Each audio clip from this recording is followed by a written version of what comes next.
Hi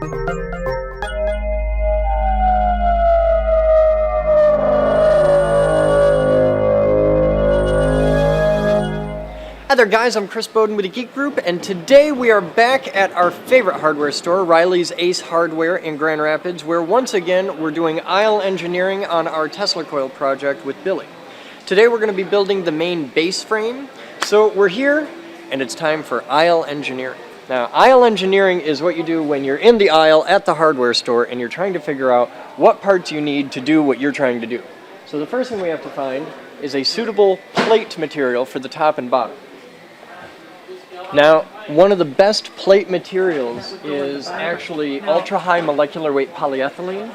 I like to use the white cutting boards, the big, you can get them at, pretty much everywhere sells them, but probably not a hardware store. So I've got to get a little creative, and I don't want to use wood just because I want something that looks kind of cool. I can use wood if I need to, but any non-conductive white plastic UHMW is really good. I'm going to use probably 4 of these for the uprights, because we've got 1/2 inch by 18 inch uprights there, and I can get 4 of those for next to nothing. And they sell flange fittings that we can use for the uprights there, and you can do it with PVC pipe and threaded rod, but it's more trouble than it's worth. I mean, you only want to do that if you're taking it to that level. So right now we're just trying to find something big and flat and plastic. Now see, this is nice, but it's too thin. I need something with some structural support. That's a little small, but this might work. Alright, we're going to build it using cutting boards. They do sell them here. How cool is that? Okay, now that we've got the cutting boards, the next step is to find... oh, hey, look over here. Check this out. See these? Stainless steel mixing bowls make great top loads. This is an excellent cheap way to get a toroid because these are just deep drawn stamped, and the electricity does not care. Oh no, look inside. See the circles? It's spun. And it's just the exact same thing as like a big spun aluminum toroid. These will work great. We'll take 2 of those, hook them together, a little glue, no problem. But now we need to find a way to join 2 of these together.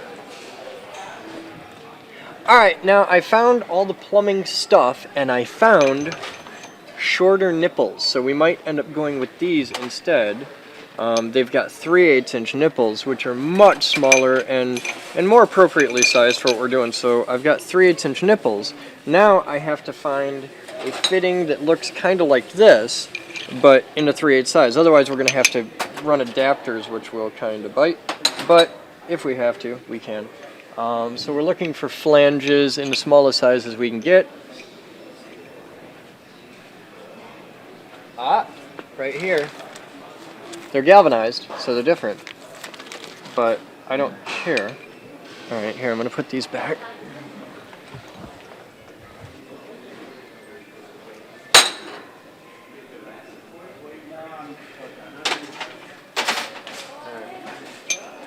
So we've got, we'll go with galvanized. I don't mind. It'll be okay.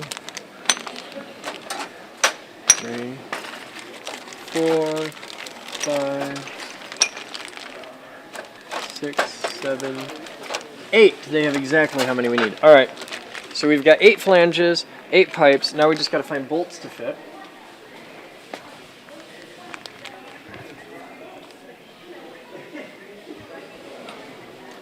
I kind of want to buy something called a nipple extractor. I don't actually have a need for it. I just think I have to buy something called a nipple extractor. Alright, so now what we gotta do is find bolts that match this, which shouldn't be terribly complicated. Some regular 1/4-20 will do. We can even be nifty and go with stainless. So... yeah. We're good, thank you. 1/4-20 by 1.25 will do it. So we got 8 of these, 4 holes each. This will take a minute. I'll be back. We got our bolts, we got our nuts, we got our plates, we got our nipples, we got our board. Now you only saw me grab one cutting board. That's because we have another one at the house that I picked out special for this. So we're going to swing by the house and grab that on our way over to Billy's. So you guys stay tuned. We'll be back after this.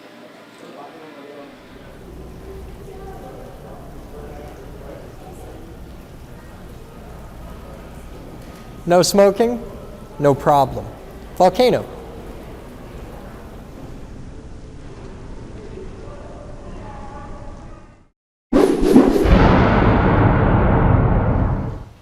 Okay, we're at Billy's now. We're here with Billy G, hardcore engineer of all that is science and Tesla. I brought you stuff today. Okay. I've got our top. Okay, this will be the main platform. This is the bottom, which we just got over at the Ace. Okay, and it's got feet on the bottom and organizational stuff on top. It's a cutting board. So we're just going to leave it like this so it sits flat on the feet.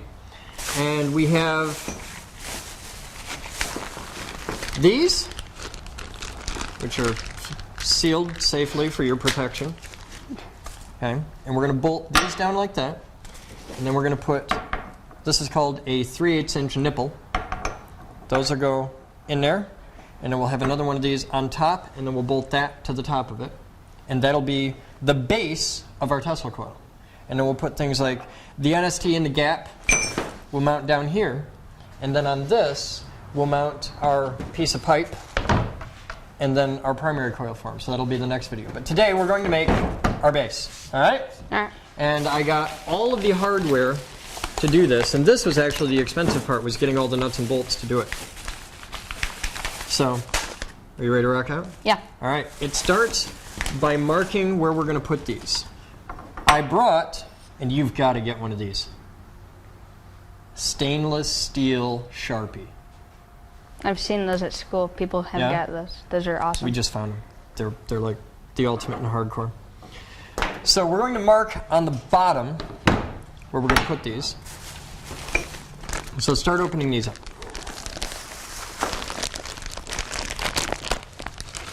How do I seal them?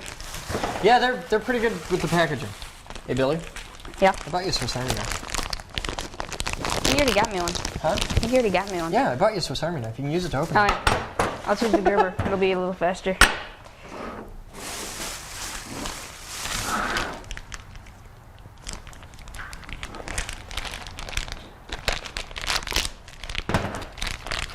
The cool thing is this is kind of transparent, so I can see where they come out. And that's a good spot for them. See, and we can lay that right on there and see where we come out. Well, that's not quite right. Yeah, it is, because that'll be the bottom. But that's the bottom, so it's looking up through both. All right, all set? Mm-hmm. All right.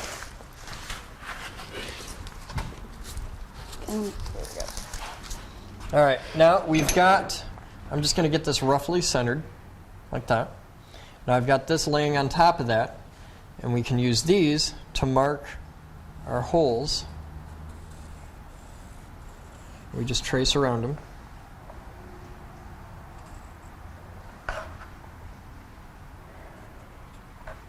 Which is kind of tricky to do because it really wants to slide under. You don't really need the outer circles, just the inner ones.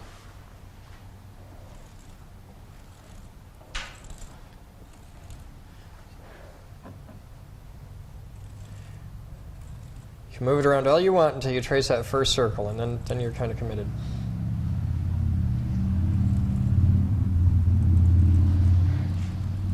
When you trace the circles on something like this, it's important to hold the Sharpie in such a way where you get, see how it comes to a point? Mm. You want to have it on a bit of an angle so you've got a straight side so that you can get as close to the outside as you can to get the whole hole. So we've got that, and now we can get rid of those. And we've got our dots. So now we need the drill and a 1/4 inch drill bit. That's acceptable. That's too small. That's too big. That's too... Good. That's too shiny. Oh, really? This one's too heavy. This one tastes like chicken. And this one is just right. Okay, so we got 3 out of that are pretty good. All right, and we're gonna set these. You know, if you bolt that to the wall, it works easier. I'm an odd man. Spend my Sunday afternoons hanging out in a garage with a kid that does things like this to tools. And I'm the odd one. I see how you are. Yeah. All right. Now, our problem is we need to have all the holes here line up in here so that everything, so that the bars are perfectly straight. Yet these really want to slide, right? Mm-hmm. So what we're going to do is we'll put this on the edge of the table, and we're good there. Now you have a square down here, or, well, an almost square. Actually, we have a bigger one. No, this will work. All right. What's your bigger one? No, this will work. This will be all right. All right, so we're going to take our almost square, and we're going to line this up so that we're flush to the table. We've got that. Good. And we're just going to make sure that that's within reason. It's not going to be perfect, but it doesn't have to be. All right? So what we do at this point is we're going to drill a hole all the way through here and a hole all the way through there, because if we put one hole here, this will still spin that way. Mm-hmm. But if we put a hole on the opposite corner, that'll lock this in relation to that, because we'll put bolts right through the holes. And then we can drill all the other ones, and it'll be totally cool. Okay. So push down on that a little bit so it doesn't move. It's very important that we don't let it move yet. And I'm going to drill a hole right through it, okay?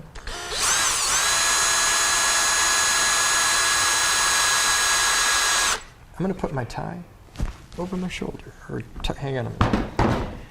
If you're wearing a tie doing stuff like this with power drills and that, just tuck it in your shirt. You look a little bit weird, but you look a lot less weird than you do if you catch your tie in your drill.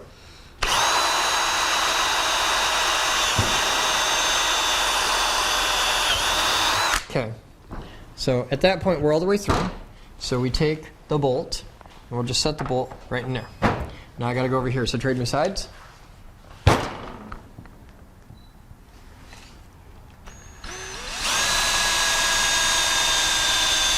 There's the first one.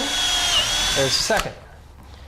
So we take another bolt, and we stick the bolt through the hole.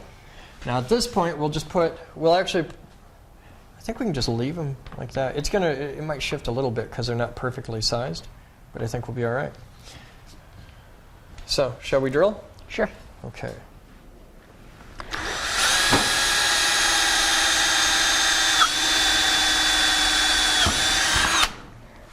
All right. No, that isn't one. We get it? Okay. Now, it's your turn to do some mojo. Here's what you do. We're looking straight up from the bottom. So, this starts by taking this one and flipping it over and setting it there. So now we've got the bottom of the top and the top of the bottom. Mm-hmm. Okay? So we take and put these like that, and we bolt them together. Now because we want the top of the top to be nice and smooth and pretty, these bolts will go up here on this side. And because we want the top of the bottom to be pretty, these bolts go down like that. All right? So you bolt your side together, and I'll bolt my side together.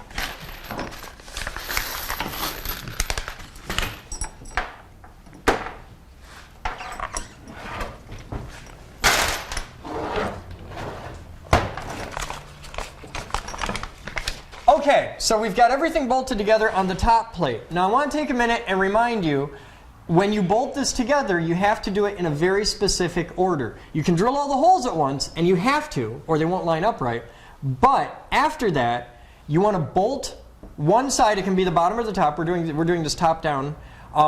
Once these are bolted on, then you need to thread the nipples in, and then you thread these on top, and then you bolt these together. If you were to bolt these on top of there, you can't thread this into both nipples at the same time because all the threads go to one side. So you got to be careful with that. So this is done.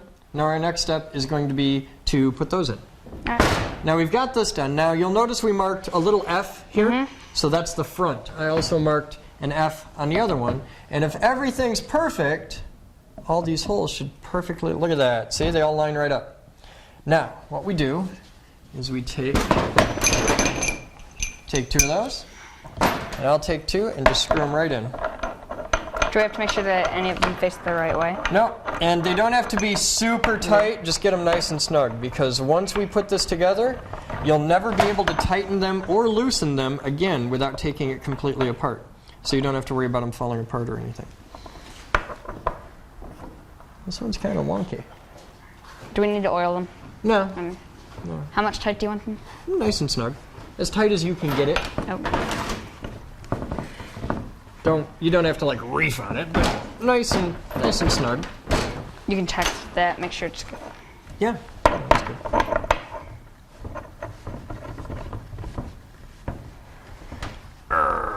How do you make sure you don't thread One them grunt tight. Or just, like strip them? You're not going to strip it with your hands. Oh, you mean how you make sure you're not cross-threaded? Yeah. Experience really is the only way to do that. By having done this for a while and you got to bring it back until you hear a click. Yeah, if you go backwards and you'll feel it and hear it. Right there. Usually, not always, but usually. I've had issues with those with screws. Oh yeah. So tighten that down as tight as you can get it. And while you're doing that, I will grab us top pieces. You all set? Mm-hmm. Okay. All right, that's good. Okay, start putting those on. Where did you get those? Oh. Now don't put these down super tight because we're going to have to, well, just put them down reasonably snug, and we're going to twiddle them to get them. Cross-threaded this one. Did you? Yes. Okay, don't cross that.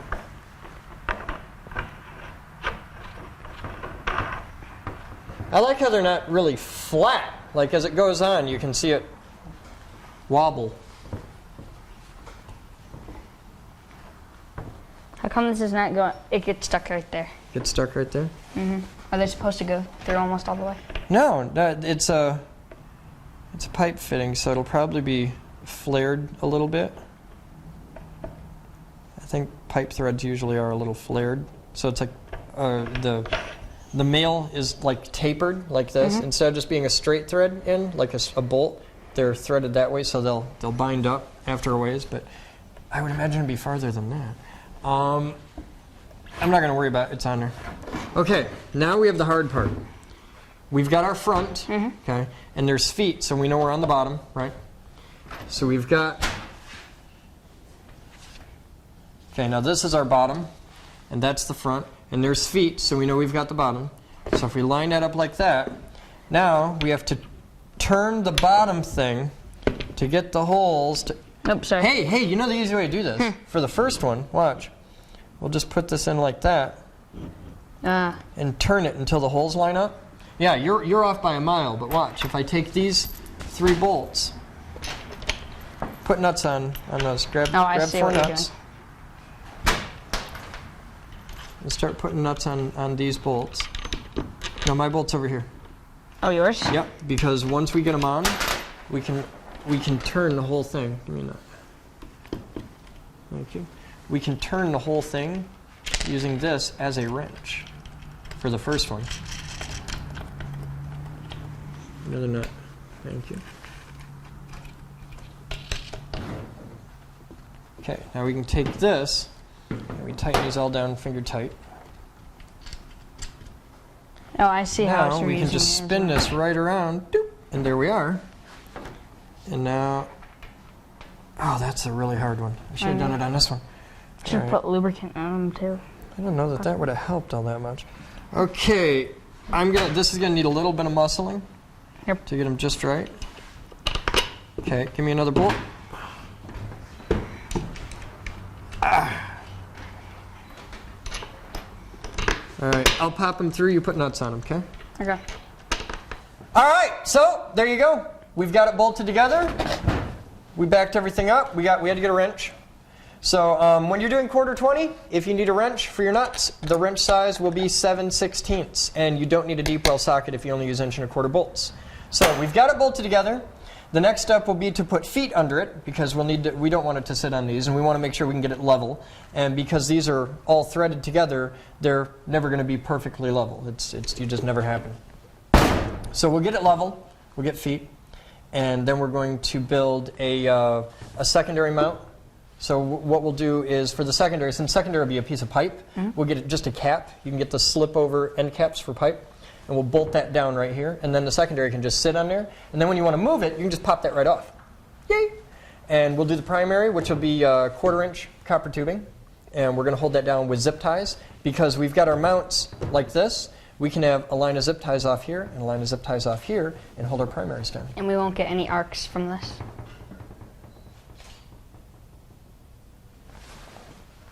We might. It might be a problem. We may have to get creative. That's why insulators might help us?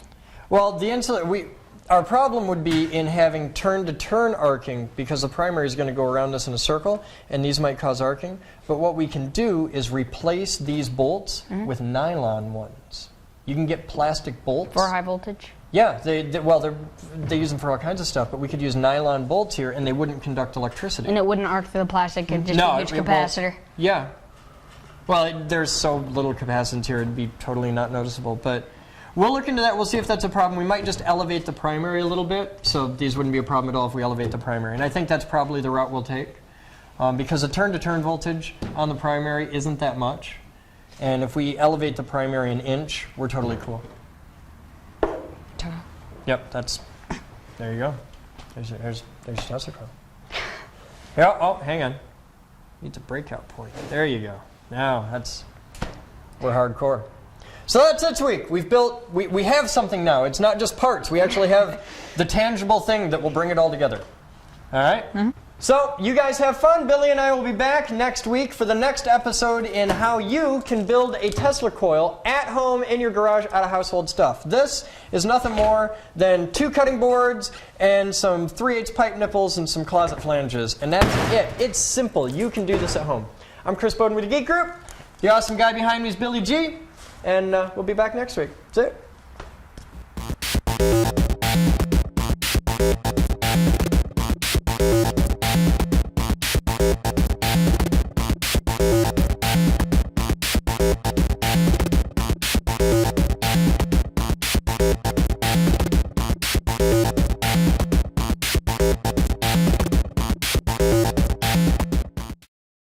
This video was made possible by a grant from the Future Girl Foundation. This video was made possible by thousands of private donations from members and viewers like you. Please visit thegeekgroup.org for more information on how you can donate and become a part of our dreams of Avalon.